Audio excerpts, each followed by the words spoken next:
ನಮಸ್ಕಾರ. ಧರ್ಮ ಸಂಪದ ವಾಹಿನಿಗೆ ಸ್ವಾಗತ. ಮಹಾಭಾರತ ಒಂದು ಮಹಾಕಾವ್ಯವೆಂದು ನಮ್ಮೆಲ್ಲರಿಗೂ ತಿಳಿದಿರುವ ವಿಷಯ. ಇದು ಶ್ಲೋಕಗಳಿಂದ ಮತ್ತು ಚಿಕ್ಕ ಚಿಕ್ಕ ಕಥೆಗಳಿಂದ ತುಂಬಿದೆ. ಅದರಲ್ಲೂ ಅರ್ಜುನನ ಕುರಿತು ಶ್ಲೋಕಗಳು ಮತ್ತು ಕಥೆಗಳು ತುಂಬಾ ಇವೆ. ಅದರಲ್ಲಿ ಒಂದಾದ ಅರ್ಜುನ ಮತ್ತು ಮೊಸಳೆಗಳ ಸರೋವರದ ಕಥೆಯನ್ನು ಕೇಳೋಣ ಬನ್ನಿ.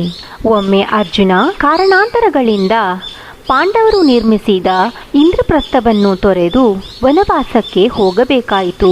ಆ ಸಮಯದಲ್ಲಿ ಶ್ರೀಕೃಷ್ಣರು ಅರ್ಜುನನಿಗೆ ಸಲಹೆ ನೀಡುತ್ತಾರೆ. ಈ ಸಮಯವನ್ನು ವ್ಯರ್ಥ ಮಾಡಬೇಡ, ಶತ್ರುಗಳನ್ನು ನಾಶ ಮಾಡಲು ಶಕ್ತಿಯನ್ನು ಸಂಪಾದಿಸು. ಅದೇ ತರಹ ತೀರ್ಥಯಾತ್ರೆ ಕೈಗೊಂಡು ಪುನೀತಗೊಳ್ಳು. ಅದೇ ರೀತಿಯಾಗಿ ಅರ್ಜುನನು ತೀರ್ಥಯಾತ್ರೆ ಕೈಗೊಳ್ಳಲು ದಕ್ಷಿಣ ಸಮುದ್ರದ ತೀರದಲ್ಲಿ 5 ಪವಿತ್ರ ತೀರ್ಥಕ್ಷೇತ್ರಗಳಿಗೆ ಭೇಟಿ ನೀಡಲು ನಿರ್ಧರಿಸಿದನು. ಅರ್ಜುನ ಆ ಎಲ್ಲ ತೀರ್ಥಕ್ಷೇತ್ರಗಳಿಗೆ ಭೇಟಿ ನೀಡುತ್ತಾನೆ. ಆದರೆ ಅಲ್ಲಿ ಯಾವುದೇ ಜನರು ಕಂಡುಬರುವುದಿಲ್ಲ. ಅರ್ಜುನ ಅತ್ಯಂತ ನಿರಾಶೆಗೊಳ್ಳುತ್ತಾನೆ. ಈ ಪವಿತ್ರ ಕ್ಷೇತ್ರದಲ್ಲಿ ಏನೋ ತಪ್ಪು ನಡೆದಿರಬೇಕು ಅಥವಾ ನಾನು ಬೇರೆ ಯಾವುದೋ ಸ್ಥಳಕ್ಕೆ ಬಂದಿರಬೇಕು ಎಂದು ಅನುಮಾನ ಪಡುತ್ತಾನೆ. ಎಲ್ಲ 5 ತೀರ್ಥಕ್ಷೇತ್ರಗಳ ದರ್ಶನ ಮಾಡಿಕೊಂಡು ಅತ್ಯಂತ ಬೇಸರದಿಂದ ಅರ್ಜುನ ಹಿಂತಿರುಗುತ್ತಿರುತ್ತಾನೆ. ಸ್ವಲ್ಪ ದೂರ ಸಾಗಿದಾಗ ಒಬ್ಬ ಋಷಿ ತಪಸ್ಸು ಮಾಡುತ್ತಿರುವುದನ್ನು ಕಾಣುತ್ತಾನೆ. ಕೂಡಲೇ ಅವರ ಬಳಿಗೆ ಬಂದು ಅರ್ಜುನ ಈ ರೀತಿಯಾಗಿ ಕೇಳುತ್ತಾನೆ, ಮುನಿಗಳೇ, ನಾನು ಈಗಾಗಲೇ 5 ಪವಿತ್ರ ಕ್ಷೇತ್ರಕ್ಕೆ ಹೋಗಿ ದೇವರ ದರ್ಶನ ಮಾಡಿದ್ದೇನೆ. ಆದರೆ ಅಲ್ಲಿ ಯಾರೊಬ್ಬರೂ ಪ್ರಾರ್ಥನೆ ಮಾಡುತ್ತಿರುವುದಾಗಲಿ ಧ್ಯಾನ ಮಾಡುತ್ತಿರುವುದಾಗಲಿ ಕಾಣುತ್ತಿರಲಿಲ್ಲ. ಯಾಕೆ ಹೀಗೆ ಎಂದು ಪ್ರಶ್ನಿಸುತ್ತಾನೆ. ಆಗ ಮುನಿಗಳು ಅದಕ್ಕೊಂದು ವಿಶೇಷ ಕಾರಣವಿದೆ ಎಂದು ಹೇಳುತ್ತಾರೆ. ಆ ರಹಸ್ಯವನ್ನು ತನಗೆ ತಿಳಿಸುವಂತೆ ಅರ್ಜುನ ಅವರನ್ನು ಒತ್ತಾಯಿಸುತ್ತಾನೆ. ಋಷಿಗಳು ಈ 5 ಪುಣ್ಯಕ್ಷೇತ್ರಗಳ ಬಗ್ಗೆ ವಿವರಿಸಲು ಪ್ರಾರಂಭಿಸಿದರು. ಸಮುದ್ರ ತೀರದಲ್ಲಿರುವ ಅಗಸ್ತ್ಯ, ಸುಭದ್ರ, ಪೌಲೋಮ, ಕರಂದಮ ಮತ್ತು ಭಾರದ್ವಾಜರ ಹೆಸರಿನ ಯಾತ್ರಾ ಕೇಂದ್ರಗಳಿವೆ. ಆ ನೀರಿನಲ್ಲಿ ಸ್ನಾನ ಮಾಡುವುದರಿಂದ ಅಶ್ವಮೇಧ ಯಾಗ ಮಾಡಿದಷ್ಟೇ ಫಲಗಳನ್ನು ಪಡೆಯಬಹುದು ಮತ್ತು ಅನೇಕ ತಪಸ್ವಿಗಳು ಆ ಪ್ರದೇಶದಲ್ಲಿ ವಾಸಿಸುತ್ತಿದ್ದರು. ಆದರೆ ಇತ್ತೀಚಿನ ದಿನಗಳಲ್ಲಿ ಜನವಸತಿ ಇಲ್ಲ. ಈಗ ಆ 5 ತೀರ್ಥಕ್ಷೇತ್ರಗಳಲ್ಲಿ 5 ದೊಡ್ಡ ಮೊಸಳೆಗಳು ಆ ನೀರಿನಲ್ಲಿ ವಾಸಿಸುತ್ತಿದೆ. ಈ ಕಾರಣದಿಂದಾಗಿ ಜನರು ಆ ನೀರಿನಲ್ಲಿ ಪ್ರವೇಶಿಸಲು ಭಯಪಡುತ್ತಾರೆ. ಆದುದರಿಂದ ಈ ಪವಿತ್ರ ನೀರು ಅಪಾಯಕಾರಿಯಾಗಿದೆ ಎಂದು ಋಷಿಗಳು ಹೇಳುತ್ತಾರೆ. ನಂತರ ಅರ್ಜುನ ಆ ಜಲಮೃಗಗಳನ್ನು ಎದುರಿಸಲು ನಿರ್ಧರಿಸಿದನು. ಮೊದಲನೆಯ ತೀರ್ಥಯಾತ್ರಾ ಕೇಂದ್ರವಾದ ಸುಭದ್ರಾದಲ್ಲಿ ಮುಳುಗಿದನು.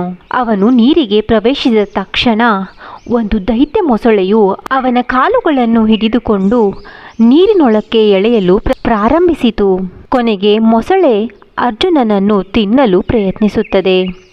ಆದರೆ ಅರ್ಜುನ ತನ್ನ ಅಸಾಧಾರಣ ಶಕ್ತಿಯಿಂದ ಮೊಸಳೆಯೊಂದಿಗೆ ಹೋರಾಡುತ್ತಾನೆ. ನೀರಿನೊಳಗಡೆ ಇಬ್ಬರ ಮಧ್ಯೆಯೂ ಭೀಕರ ಸೆಣಸಾಟ ನಡೆಯುತ್ತದೆ.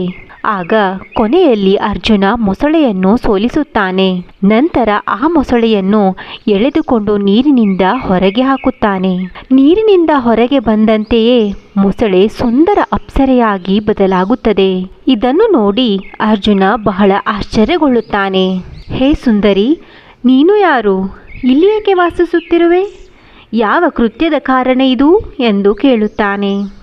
ಆಗ ಆ ಅಪ್ಸರೆ ಹೀಗೆ ಹೇಳುತ್ತಾಳೆ, ನಾನು ಅಪ್ಸರಾ, ಆಕಾಶದ ಉದ್ಯಾನವನಗಳ ನಿವಾಸಿ ಮತ್ತು ಕುಬೇರನ ಪ್ರಿಯ.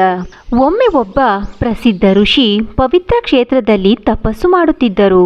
ಅವರು ಎಷ್ಟು ಘೋರವಾಗಿ ತಪಸ್ಸು ಮಾಡುತ್ತಿದ್ದರೆಂದರೆ ದೇವಾನುದೇವತೆಗಳೆಲ್ಲ ಚಿಂತೆಗೊಳಗಾದರು. ಹೇಗಾದರೂ ಮಾಡಿ ಅವರ ತಪಸ್ಸಿಗೆ ಭಂಗ ತರಬೇಕೆಂದು ನಿರ್ಣಯಿಸಿದ ದೇವತೆಗಳು ನಮ್ಮನ್ನು ತಪಸ್ಸು ಮಾಡುವ ಸ್ಥಳಕ್ಕೆ ಕಳುಹಿಸಿಕೊಟ್ಟರು. ಅದರಂತೆಯೇ ನಾವು ಋಷಿಯ ತಪಸ್ಸನ್ನು ಭಂಗ ಮಾಡಲು ಭೂಲೋಕಕ್ಕೆ ಬಂದೆವು. ಆದರೆ ಆ ಋಷಿಯು ಕೋಪಗೊಂಡು ಮೊಸಳೆಯ ರೂಪವನ್ನು ಹೊಂದುವಂತೆ ನಮಗೆ ಶಾಪ ನೀಡಿದರು. ನಾವು ಇಲ್ಲಿರುವ 5 ಪುಣ್ಯಕ್ಷೇತ್ರಗಳ ನದಿಯಲ್ಲಿ ವಾಸಿಸಬೇಕು ಮತ್ತು ಇಲ್ಲಿ ಬರುವ ಭಕ್ತಾದಿಗಳನ್ನು ತಿಂದು ಹಾಕುವಂತೆ ಹೇಳಿದರು. ಆಗ ನಾವು 5 ಅಪ್ಸರೆಯರು ಆ ಋಷಿಯಲ್ಲಿ ಕ್ಷಮೆ ಕೇಳಿದೆವು. ಆದರೂ ಸಹ ಋಷಿಯು ತಮ್ಮ ಶಾಪ ನೀಡಿದ ಮೇಲೆ ಹಿಂತೆಗೆದುಕೊಳ್ಳಲು ಸಾಧ್ಯವಿಲ್ಲ ಎಂದು ಹೇಳಿದರು. ಆದರೆ ಅದಕ್ಕೆ ವಿಮೋಚನೆಯಾಗಲು ಒಂದು ಪರಿಹಾರ ನೀಡಿದರು. ಯಾವಾಗ ಬಲಶಾಲಿ ಹಾಗೂ ಧೈರ್ಯವಂತ ಸಾಹಸಿಗ ಬಂದು ನಿಮ್ಮೊಂದಿಗೆ ಸೆಣಸಾಡಿ ಸೋಲಿಸಿ ನಿಮ್ಮನ್ನು ನದಿಯಿಂದ ಹೊರಹಾಕುತ್ತಾನೋ ಅಂದಿಗೆ ನಿಮ್ಮ ಶಾಪ ವಿಮೋಚನೆಯಾಗುತ್ತದೆ ಎಂದು ಹೇಳಿದರು. ಅಂದಿನಿಂದ ಅಂತಹ ವ್ಯಕ್ತಿಗಾಗಿ ನಾವು ಕಾಯುತ್ತಿದ್ದೆವು. ಇಂದು ನೀವು ಬಂದು ನಮ್ಮನ್ನು ರಕ್ಷಿಸಿದ್ದೀರಿ. ದಯವಿಟ್ಟು ಹೀಗೆಯೇ ನನ್ನ ಸ್ನೇಹಿತೆಯರನ್ನೂ ಕೂಡ ರಕ್ಷಿಸು ಎಂದು ಕೇಳಿಕೊಂಡಳು. ಅಪ್ಸರೆಯ ವಿನಂತಿಯಂತೆ ಅರ್ಜುನ ಉಳಿದ ಎಲ್ಲ 4 ನದಿಗಳಿಗೆ ಭೇಟಿ ನೀಡಿ ನದಿಯಲ್ಲಿ ಇಳಿದು ಆ ಮೊಸಳೆಗಳೊಂದಿಗೆ ಸೆಣಸಾಡಿ ಅವುಗಳನ್ನು ನೀರಿನಿಂದ ಹೊರತಂದನು. ಇದರಿಂದ ಆ ಅಪ್ಸರೆಯರು ಶಾಪದಿಂದ ವಿಮೋಚನೆಗೊಂಡರು.